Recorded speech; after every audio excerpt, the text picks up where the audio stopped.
বিসমিল্লাহির রহমানির রহিম। আসসালামু আলাইকুম। বাসায় হঠাৎ করে গেস্ট আসবে, সময় নাই রান্না করার পর ডেজার্ট করতে, শিখে নেন একটা ইজি। এটা হচ্ছে কনডেন্সড মিল্ক, যা আপনাদের দেশে যে কি যেন ব্র্যান্ড, আমি ভুলেও গেছি, বাংলাদেশের ব্র্যান্ড স্টার সামথিং লেখা ছিল, সেই রকমই আর কি। এটা একটা কনডেন্সড মিল্ক। এটা হচ্ছে আপনার আমি ভুলে যাই কেন যেন, এখানে কিন্তু লেখাই আছে তাও বলতে পারি না। পাইনাপল ক্রাস্ট, মানে ছোট ছোট করে কুচি কুচি করে কাটা আমাদের আনারস। আর এটা হচ্ছে শাওয়ার ক্রিম। বাংলাদেশে কিন্তু ছোটোবেলায় নানু দাদুরা বলতো যে দুধের সাথে পাইনাপেল খেতে হয় না, বিষ হয়ে যায়, মরে যায়। কিন্তু এখানে কিন্তু এখন আমরা সব খাচ্ছি।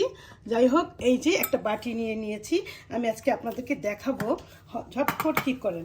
আপনারা কিন্তু অনেকেই জানেন মেবি, ইদানিং কিন্তু অনেক ইউটিউবাররা অলরেডি শেয়ার করে, তারপরেও আমি শেয়ার করলাম। আমারটা হয়তো অন্যরকম করে করতেছি, তাই না? দেখে নেন কীভাবে করি। এই তো এভাবে করে কিন্তু কনডেন্সড মিল্কগুলি সব বের করে নিব। তো এবার কিন্তু আমার শাওয়ার ক্রিম খুলানোর পালা। দিলাম খুলে, শাওয়ার ক্রিমটা ছিঁড়েও ফেলছি, ভিডিও করতেছি তাই এমন হচ্ছে, বাট এমনি কিন্তু ইজিলি ওপেন হয়ে যায়। সো এই শাওয়ার ক্রিমটা কিন্তু দিয়ে দিব এটার মধ্যে, আবার সেই কনডেন্সড মিল্কের সাথে।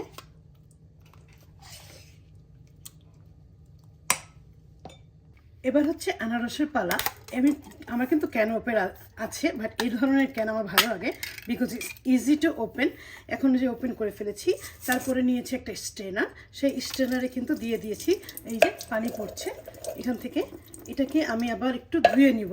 ওরা কি পানি দিয়েছে, কি করেছে, আমি একটু ধুয়ে নিব। ধুয়ে এটাকে কিন্তু ভালো করে ঝরায় নিব। প্রিজারভেটিভও দিতে পারে, ইউনিভার নো, প্রিজারভেটিভ করার জন্য কিছু দিতে পারে, তাই একটু ধুয়ে নেওয়া ভালো। এটাকে কিন্তু পানি দিয়ে ধুয়ে নিয়েছি। এখন এভাবে মুট করে চিপে চিপে পানিগুলি ফেলে দিব, বিকজ অন্য রান্না করতে হবে, আর আমরা বিজি সেখানেই নেই, তো এই ইজিটা বানাচ্ছি, তাই না? এভাবে চিপে চিপে এভাবে করে নিয়ে নিব।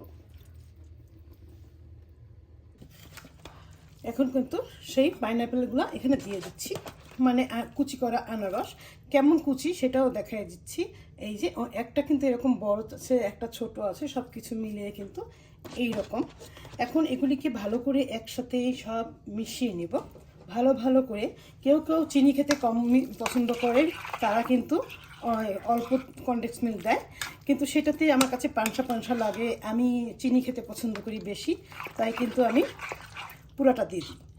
আর এইটা আমাকে শিখিয়েছিল আমাদের এখানকার রচিতা ফলসের পারভিন ভাবি, তার মেয়ে জাফরিন, আজকে থেকে কিন্তু 20 বছর আগে।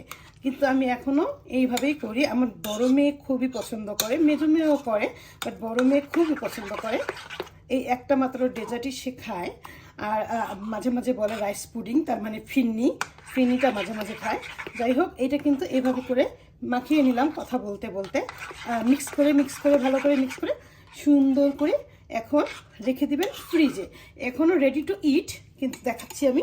এটা কিন্তু এমনি পড়তেছে, কিন্তু ফ্রিজে রাখলে এটা আরেকটু ঠিক হবে, আর এতক্ষণে ঠান্ডা ডেজার্ট হয়ে যাবে। আপনি চাইলে মিক্স ফ্রুটের ক্যানও নিতে পারেন, বাট আমার কাছে এইটা ভালো লাগে। মিক্স ফ্রুটের ক্যানটার মধ্যে অনেক ফ্রুট ভালো লাগে না খেতে, মানে ক্যান করে রাখেছে, সেজন্য খেতে ইচ্ছা করে না। আবার চাইলে ফ্রেশ ফ্রুট দিয়েও করতে পারেন, but careful to adding like banana add করলে কিন্তু ব্যানানাটা তাড়াতাড়ি কালো হয়ে যায়। মেহমানের সামনে পরিবেশন করতে হলে এগুলিকে সুন্দর করবেন, তারপরে একটা টিস্যু বা একটা ন্যাপকিন নিয়ে সাইডটা ক্লিন করে দিবেন।